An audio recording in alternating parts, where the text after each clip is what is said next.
तो दोस्तों, क्योंकि रिश्तों के भी रूप बदलते हैं कि आज के एपिसोड की शुरुआत होती है मिताली से, जो दूर खड़ी कार्तिक और वृंदा को साथ में बातें करते हुए देख रही होती है। तभी कोई व्यक्ति कार्तिक को किसी जरूरी काम के लिए बुला लेता है, तो कार्तिक वहां से कुछ देर के लिए चला जाता है और मौका मिलते ही मिताली सीधे वृंदा के पास पहुंच जाती है। वो बातचीत शुरू करने की कोशिश करती है, लेकिन वृंदा पहले ही साफ कर देती है कि वे किसी और के घर पर हैं, इसलिए वो यहाँ किसी तरह का तमाशा न करे। मिताली तुरंत पलटकर कहती है कि तमाशा करना उसके स्तर के लोगों का काम नहीं है। वो तो सिर्फ पुराने रिश्ते की वजह से वृंदा का हालचाल पूछने आई है। इस पर वृंदा बोलती है कि उनके बीच अगर कोई रिश्ता बचा भी है तो वो सिर्फ दुश्मनी का है, जहां चिंता या अपनापन नहीं होता। मिताली फिर इंसानियत का हवाला देते हुए बात को आगे बढ़ाती है। वो अंगद का जिक्र करते हुए कहती है कि उसे उनके रिश्ते के टूटने का पता चला था और उसके हिसाब से ऐसा होना तय ही था। उसके मुताबिक अंगद और वृंदा की दुनिया हमेशा से अलग थी। ये सुनते ही वृंदा उसे बीच में रोक देती है। वो कहती है कि अगर उसका हाल पूछना खत्म हो गया हो तो अब उसे जाने दे, लेकिन मिताली उसका हाथ पकड़कर उसको रोक लेती है और कहती है कि उसकी बात अभी पूरी नहीं हुई। इसके बाद वो अचानक अंगद के बारे में पूछने लगती है कि वो कैसा है, कहाँ है, क्या कर रहा है और क्या अब भी वृंदा के संपर्क में है। तो अंगद का नाम सुनते ही वृंदा कुछ पल के लिए बिल्कुल खामोश नजर आती है। तो मिताली उसकी चुप्पी देखकर ताना कसती है कि शायद अब अंगद उससे कोई रिश्ता नहीं रखता। फिर वो इशारों इशारों में यह भी कहती है कि शायद इसी कारण अब वृंदा किसी और के करीब आने की कोशिश कर रही है। अब वृंदा भी उसे करारा जवाब देती है। वो कहती है कि समय के साथ इंसान में समझ और मैच्योरिटी आ जाती है, लेकिन मिताली के मामले में तो इंसानियत भी कम हो गई है। साथ ही वो साफ कर देती है कि अगर मिताली को लगता है कि अंगद का नाम लेकर वो उसे चोट पहुंचा सकती है तो वो पूरी तरह गलत सोच रही है। इतना बोलकर वृंदा वहां से चली जाती है। दूसरी तरफ अंगद विकास से उसी व्यक्ति के बारे में जानकारी निकालने के लिए कहता है जिसकी लिरिक्स उसने अपने नए गाने में इस्तेमाल कर ली थी। वो चाहता है कि जल्द से जल्द पता लगाया जाए कि असली राइटर कौन है। विकास इसकी वजह पूछता है तो अंगद कहता है कि उसने बिना परमिशन किसी और की मेहनत और टैलेंट का इस्तेमाल किया है, जो कि बिल्कुल गलत है। इसलिए वो उस गलती को सुधारना चाहता है। उसका सुझाव होता है कि उस राइटर के लिरिक्स के राइट्स खरीद लिए जाएं और उसे पूरा क्रेडिट और उसका हक दिया जाए ताकि उसके टैलेंट को सही पहचान मिल सके। लेकिन विकास इस बात से बिल्कुल सहमत नहीं होता। वो समझाता है कि अंगद आज एक सुपरस्टार है और उसे इस मामले में खुद को परेशान करने की जरूरत नहीं है। ऊपर से लोग भी पूरी तरह उसके सपोर्ट में हैं और जिसने लिरिक्स का दावा किया है उसे सोशल मीडिया पर ट्रोल किया जा रहा है। तो अंगद शांत होकर कहता है कि लोग उसका साथ इसलिए दे रहे हैं क्योंकि उन्हें सच्चाई नहीं पता। अगर सच सामने आएगा तो सबको समझ आ जाएगा कि गलती उसी से हुई है। विकास फिर उसे समझाने की कोशिश करता है कि दुनिया सिर्फ अच्छाई और ईमानदारी से नहीं चलती, हर बात इतनी सीधी नहीं होती। इसी बीच एक कर्मचारी आकर कहता है कि कुछ जर्नलिस्ट प्रेस कॉन्फ्रेंस के लिए इंतजार कर रहे हैं, तो विकास उन्हें बैठाने और चाय देने के लिए कहता है। कर्मचारी के जाते ही वो अंगद से कहता है कि अब बाकी बातें बाद में होगी, पहले प्रेस कॉन्फ्रेंस अटेंड करनी होगी। ये सुनकर अंगद थकान भरे अंदाज में पूछता है कि क्या उसे कभी इन सब भागदौड़ से ब्रेक भी मिलेगा।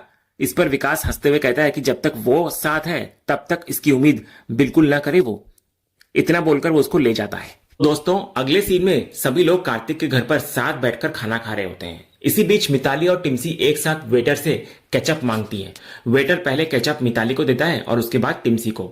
इसके बाद हम देखते हैं कि दोनों का खाने का अंदाज बिल्कुल एक जैसा होता है। मिताली भी स्नैक्स को केचप के साथ खाती है और टिम्सी भी ठीक उसी तरह खाना शुरू करती है। दूसरी तरफ नॉयना और हेमंत एक ही टाइम पर सामने रखा बॉल उठाने के लिए हाथ बढ़ाते हैं। हेमंत तुरंत अपना हाथ पीछे कर लेता है और वेटर से पहले नॉयना को सर्व करने के लिए कहता है, लेकिन नॉयना भी मना करते हुए कहती है कि उसे कुछ नहीं चाहिए और वो पहले हेमंत को ही सर्व करे। तभी वीरेन बीच में बोल पड़ता है और वेटर से कहता है कि पहले उसे खाना परोसा जाए। इसी बीच हेमंत धीरे से नॉयना की तरफ देखकर कहता है कि जब उसे कुछ लेना ही नहीं था तो हाथ आगे बढ़ाने की क्या जरूरत थी। नॉयना उसकी बात सुन तो लेती है लेकिन बिना कोई जवाब दिए चुप रहती है। उधर आरव कुछ फ्राइड स्नैक्स लेने की कोशिश करता है लेकिन देव उसको रोकता है। देव समझाता है कि ऐसी चीजें स्वादिष्ट जरूर होती हैं, लेकिन इन्हें ज्यादा खाने से सेहत खराब हो सकती है। वो आरव को याद दिलाता है कि पहले भी उसके बढ़ते वजन की बात हुई थी, इसलिए उसे अब अपनी ईटिंग हैबिट्स पर ध्यान देना चाहिए। आरव बहुत विनती करता है कि सिर्फ आज के लिए खाने दिया जाए और वो कल से बिल्कुल नहीं खाएगा, लेकिन देव साफ मना करता है। वो कहता है कि नियम तो नियम होते हैं और उसे बीच में नहीं तोड़ा जा सकता। आरव फिर बाकी लोगों की तरफ इशारा करके बोलता है कि जब सब लोग खा रहे हैं तो उसे ही क्यों रोका जा रहा है। इस पर देव प्यार से समझाता है कि वो अपने बेटे को सबसे अलग और हेल्दी बनाना चाहता है। इसके बाद देव वेटर को बुलाकर सारी फ्राइड चीजें वहां से हटाने के लिए कहता है। साथ ही वो मजाक में वेटर से कहता है कि उसके होने वाले बड़े बिजनेसमैन बेटे के सामने दोबारा ऐसी चीजें लेकर न आए। आरव इधर मायूस होकर कहता है कि वो फिर खाएगा क्या। देव उसे फ्रूट्स, सैलड्स और स्प्राउट्स जैसी हेल्दी चीजें खाने की सलाह देता है। इतना बोलकर देव हेमंत, कार्तिक और बाकी लोगों के पास बैठने चला जाता है। देव के जाते ही कार्तिक चुपके से आरव के पास एक छोटी सी प्लेट में फ्रेंच फ्राइज रख देता है। वो मुस्कुराते हुए कहता है कि ये सिर्फ उन दोनों का सीक्रेट है और सिर्फ आज के लिए उसे ये खाने की परमिशन है। साथ ही वो समझाता है कि रोज ऐसी चीजें खाना ठीक नहीं होता, लेकिन कभी कभी खाई जा सकती है। जब आरव झिझकता है तब कार्तिक प्यार से अपने हाथों से उसे खिलाने लगता है। आरव खुशी खुशी खाने लगता है और ये देखकर वहां मौजूद सभी लोग मुस्कुरा उठते हैं। कार्तिक मजाक में कहता है कि अगर बाद में देव डांटेंगे भी तो वो सब संभाल लेगा। इसी बीच वृंदा चुपचाप कार्तिक को देखकर मुस्कुरा रही होती है, तो कार्तिक उसकी मुस्कान पकड़ लेता है और पूछता है कि आखिर बात क्या है। तो वृंदा तुरंत दूसरी तरफ देखने लगती है। इस पर कार्तिक हंसते हुए कहता है कि अगर वो उसे देखकर मुस्कुरा रही थी तो इसमें छिपाने वाली कोई बात नहीं है, क्योंकि उसने खुद देख लिया है। फिर वो माधवी और टिम्सी से पूछता है कि क्या किसी को देखकर मुस्कुराना गलत है, तो दोनों तुरंत हाँ में जवाब देती हैं। बाकी परिवार वाले भी उसकी बात से सहमत होते हुए नजर आते हैं। तो अब वृंदा अपनी सफाई देते हुए कहती है कि वो कार्तिक को देखकर नहीं बल्कि ये देखकर मुस्कुरा रही थी कि वो आरव को छिपकर क्या खिला रहा है। तो कार्तिक हंसते हुए कहता है कि उसने चोरी छिपे कुछ नहीं किया, बल्कि आरव की इच्छा थी और वो अपने घर में किसी भी बच्चे को उदास नहीं देख सकता, इसलिए सिर्फ आज के लिए उसने उसे फ्रेंच फ्राइज दे दिए। हालांकि वो सबके सामने साफ कर देता है कि ऐसी चीजें सिर्फ कभी कभी ही खानी चाहिए। इसके बाद वो मुस्कुराकर वृंदा से बोलता है कि जब आरव बड़ा होगा तो वो भी अपनी डाइट को वैसे ही संभाल लेगा जैसे वो खुद अपनी डाइट को संभालता है।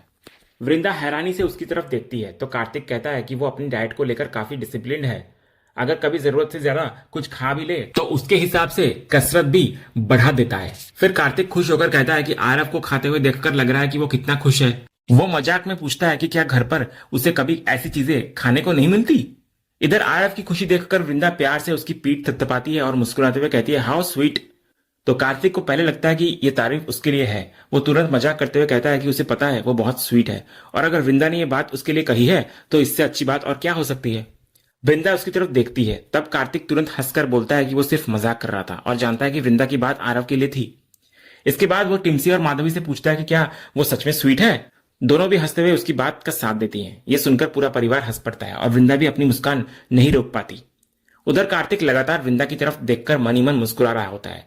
तभी उसे वो पल याद आने लगता है जब उसने पहली बार वृंदा से अपने दिल की बात कही थी। लेकिन दूसरी तरफ अक्षय अचानक गंभीर होता हुआ नजर आता है। उसे अंगद से जुड़ा वही पल याद आने लगता है जब उसने अंगद को देख लिया था। उसकी बदली हुई मनस्थिति को सबसे पहले ऋतिक नोटिस कर लेता है। इसके बाद ऋतिक अक्षय के पास आता है। वो देख लेता है कि अक्षय काफी देर से कहीं खोया हुआ है, इसलिए वो उससे पूछता है कि आखिर बात क्या है। पहले तो अक्षय बात को टालने की कोशिश करता है, लेकिन ऋतिक कहता है कि उसने काफी देर से उसे चुपचाप देखा है और जरूर कोई बात है। तब अक्षय बहाना बनाते हुए कहता है कि आजकल उसकी पढ़ाई काफी मिस हो रही है और वही सोच रहा था वो। ऋतिक मुस्कुराकर उसको समझाता है कि जिंदगी सिर्फ पढ़ाई का नाम नहीं है। वो कहता है कि हर समय पढ़ाई के बारे में सोचने के बजाय थोड़ा रिलैक्स करना भी चाहिए और परिवार के साथ इन पलों का आनंद लेना चाहिए। उधर दूसरी तरफ वृंदा लगातार आरव को देखकर मुस्कुरा रही होती है। उसके चेहरे की खुशी सुप्रिया और मुन्नी दोनों नोटिस कर लेती हैं। दोनों इशारों में उसको छेड़ने लगती हैं। तो वृंदा उनकी हरकत को देख लेती है और पूछती है कि आखिर दोनों क्या बातें कर रही हैं। इस पर मुन्नी मजाक में कहती है कि लगता है आजकल वृंदा को उनकी याद ही नहीं रहती। पहले शॉपिंग में पूरा टाइम निकल गया और अब डिनर में भी उसका ध्यान कहीं और ही है। सुप्रिया भी हंसते हुए बात को आगे बढ़ाती है और कहती है कि अब तो उन्हें कोई देख भी नहीं रहा। तो वृंदा दोनों को मुस्कुराकर कहती है कि फिर से वो दोनों छेड़ने लग गई। तो मुन्नी कहती है कि वे छेड़ नहीं रही हैं बल्कि सच में खुश हैं। फिर वो कार्तिक की तारीफ करते हुए कहती है कि वो बहुत अच्छा इंसान है। उसे अच्छी तरह पता है कि बच्चों के साथ कैसे पेश आना है और बड़ों का सम्मान कैसे करना है। सबसे बड़ी बात यह है कि वो खुद भी हमेशा खुश रहता है और अपने आसपास के लोगों को भी खुश रखना जानता है। इतना बोलकर मुन्नी कार्तिक की तरफ देखती है तो अपनी तारीफ सुनकर कार्तिक हल्का सा शर्माकर मुस्कुरा देता है। तभी सुप्रिया भी मजाक में कहती है कि ऐसा लड़का पूरी दुनिया में ढूंढने से भी नहीं मिलेगा। फिर वो हंसते हुए कहती है कि कार्तिक की इतनी तारीफ के बाद कहीं किसी की नजर न लग जाए, इसलिए उसके गले में नींबू मिर्च की माला डाल देनी चाहिए। उसकी बात सुनकर वहां मौजूद सभी लोग हंस पड़ते हैं। इसी बीच आरव अपने टैबलेट पर एवी की प्रेस कॉन्फ्रेंस देख रहा होता है। वहां मौजूद पत्रकार एवी से उसकी पर्सनल लाइफ और लव लाइफ को लेकर सवाल पूछ रहे होते हैं। वृंदा भी ये देखकर आरव से पूछती है कि वो क्या देख रहा है। तो आरव कहता है कि वो एवी का इंटरव्यू देख रहा है। उधर प्रेस कॉन्फ्रेंस में अंगद अपनी पर्सनल लाइफ से जुड़े सवालों को टालने की कोशिश करता है और अगले सवाल पर जाने के लिए कहता है, लेकिन पत्रकार बार बार उसी विषय पर सवाल पूछते रहते हैं। अंगद साफ कह देता है कि वो अपनी निजी जिंदगी के बारे में सार्वजनिक रूप से कोई बात नहीं करना चाहता। इसके बावजूद पत्रकार पूछते हैं कि वो हर बार इस सवाल से बचता क्यों है। वे ये भी इशारा करते हैं कि शायद उसकी लाइफ में कोई बड़ा धोखा हुआ है, इसलिए वो इस विषय पर कभी खुलकर बात नहीं करता और हमेशा अपना चेहरा भी ढक कर रखता है। बार बार यही सवाल सुनकर अंगद नाराज हो जाता है। वो कहता है कि कई बार मना करने के बावजूद हर इंटरव्यू में उससे यही सवाल पूछा जाता है। अगर इसी के अलावा कोई सवाल नहीं है तो उसे ये इंटरव्यू जारी रखने में कोई इंटरेस्ट नहीं है। इतना बोलकर अंगद वहां से उठकर जाने लगता है। हालांकि पत्रकार तुरंत उसको रोकते हैं और इससे माफी मांगते हैं। दूसरी तरफ डिनर टेबल पर अचानक वेटर के हाथ से गलती से कोल्ड ड्रिंक टिम्सी की ड्रेस पर गिर जाती है। अपनी फेवरेट ड्रेस खराब होते देख टिम्सी गुस्से के मारे वेटर को डांटती है। वेटर बार बार माफी मांगता है लेकिन टिम्सी नाराज होकर वहां से चली जाती है। कार्तिक भी इधर सभी से कहता है कि ये गलती जानबूझकर नहीं हुई होगी और शायद अनजाने में ऐसा हो गया। उधर टिम्सी वॉशरूम में जाकर अपनी ड्रेस साफ करने की कोशिश कर रही होती है। तभी वहां मिताली पहुंच जाती है। वो सहानुभूति दिखाते हुए कहती है कि वेटर की लापरवाही की वजह से उसकी इतनी प्यारी ड्रेस खराब हो गई। साथ ही वो ये भी कहती है कि अच्छा हुआ टिम्सी ने उसे डांट दिया, अब आगे से वो अपना काम ध्यान से करेगा। इसके बाद मिताली टिम्सी को कहती है कि उसको देखकर ऐसा लगता है कि जैसे वो अपनी छोटी बहन को देख रही है। इस पर टिम्सी सीधे मिताली की तरफ देखकर उसको ताना कसती है कि उसने अपनी लाइफ की बहुत सारी बातें पीछे छोड़ दी हैं। फिर वो मिताली के ही अंदाज में चुटकी बजाकर कहती है, होप यू गेट इट। इतना बोलकर वो वहां से चली जाती है। बाहर आते ही मुन्नी टिम्सी को रोकती है और प्यार से समझाती है कि कपड़ों के दाग तो साफ हो जाते हैं और नई ड्रेस भी आ सकती है, लेकिन गुस्से में मुंह से निकले शब्द वापस नहीं आते। वो कहती है कि वेटर की गलती जानबूझकर नहीं थी, इसलिए उससे उस तरह बात नहीं करनी चाहिए थी उसे। इसके बाद मुन्नी वेटर से विनेगर मंगवाती है और बताती है कि उसे पता है कि इस दाग को कैसे हटाया जा सकता है। वो धीरे धीरे विनेगर की हेल्प से टिम्सी की ड्रेस साफ करती है और कुछ ही देर में पूरा दाग निकल जाता है। ये देखकर टिम्सी खुश हो जाती है। वो मानती है कि उसे समझ नहीं आया कि वो अचानक इतनी गुस्सा क्यों हो गई थी। शायद अपनी फेवरेट ड्रेस खराब होते देखकर उसने जरूरत से ज्यादा रिएक्ट कर दिया। तो इसके बाद मुन्नी प्यार से टिम्सी को समझाती है कि उससे गलती जरूर हुई है, लेकिन अब सबसे जरूरी बात यह है कि वो अपनी गलती को सुधारना सीखे। फिर वो टिम्सी से पूछती है कि अब उसे क्या करना चाहिए, ये तो उसे पता ही होगा। तो टिम्सी तुरंत हाँ में जवाब देती है। इसी दौरान वही वेटर वहां आता है। मुन्नी के इशारे पर टिम्सी उसके सामने जाकर कान पकड़कर दिल से माफी मांगती है। वो कहती है कि उसे इस तरह गुस्से में बात नहीं करनी चाहिए थी और उसने जो कुछ भी कहा वो बिल्कुल गलत था। वेटर भी बड़ी विनम्रता से कहता है कि इसमें टिम्सी की कोई गलती नहीं थी, उससे ही गलती से कोल्ड ड्रिंक गिर गई थी, इसलिए माफी तो उसे मांगनी चाहिए। लेकिन टिम्सी मुस्कुराकर बोलती है कि वो भी जानती है कि यह सब जानबूझकर नहीं हुआ था। जब गलती अनजाने में हुई थी तो किसी को भी खुद को दोष देने की जरूरत नहीं है, इसलिए वो वेटर से भी माफी न मांगने के लिए कहती है। टिम्सी की ये बात सुनकर वेटर मुस्कुरा देता है। जाते जाते वो मुन्नी का धन्यवाद करता है और कहता है कि वो सच में बहुत अच्छी माँ है जिन्होंने अपनी बेटी को सही और गलत का फर्क सिखाया है। वेटर के जाते ही टिम्सी खुशी खुशी अपनी माँ के गले लग जाती है। लेकिन दूसरी तरफ ये पूरा दृश्य मिताली चुपचाप देख रही होती है। वो मनी मन ठान लेती है कि टिम्सी उसकी बेटी है और वो उसे कभी भी मुन्नी जैसा नहीं बनने देगी। और इसी सीन के साथ आज का ये एपिसोड यहीं पर खत्म होता है। तो दोस्तों, आपको आज के एपिसोड का अपडेट कैसा लगा, अपनी राय हमें कमेंट बॉक्स में जरूर बताइए। अगर आपको आज का ये वीडियो पसंद आया तो वीडियो को लाइक और शेयर जरूर करें और ऐसे ही लेटेस्ट एपिसोड के अपडेट्स जानने के लिए हमारे इस चैनल को सब्सक्राइब करना ना भूलें और बेल आइकन को भी जरूर दबाएं। मिलते हैं अगले एपिसोड के अपडेट के साथ, तब तक के लिए धन्यवाद।